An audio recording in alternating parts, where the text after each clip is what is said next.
பேசணும்னா டாஸ்மாக் பணியாளர்களின் பல்வேறு கோரிக்கைகளை வலியுறுத்தி நேற்றைய தினம் கடையடைப்பு போராட்டம் நடைபெற்றது.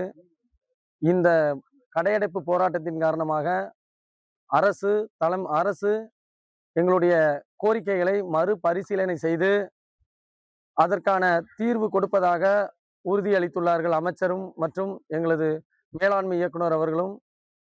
அதுபோக அத்தியாவசிய முதல்ல இப்போ நடக்க வேண்டிய விஷயம் என்னன்னா, எங்களுக்கு பைபேக், அந்த பைபேக்கை 15 நாட்களில் கண்டிப்பாக முழுமையாகவே நாங்கள் அரசு ஊழியர்கள் இல்லாமல் அவுட் சோர்சிங் மூலியமாக நாங்கள் பண்ணிக்கிறோங்கிறத உறுதியளித்ததின் பேரிலும் மற்றும் எங்களது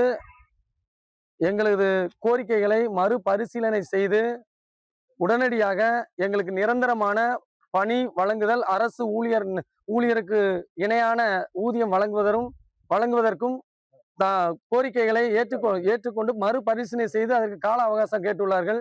அதன்படி அமைச்சர் எங்களுக்கு கொடுத்த வாக்குறுதியின் பேரில் எங்களுக்கு வாக்குறுதியை நிறைவேற்றி தர வேண்டும் கேட்டுக்கொண்டு இந்த தினத்தில் கடையடைப்பு போராட்டம் இத்துடன் முடிவடைகிறது.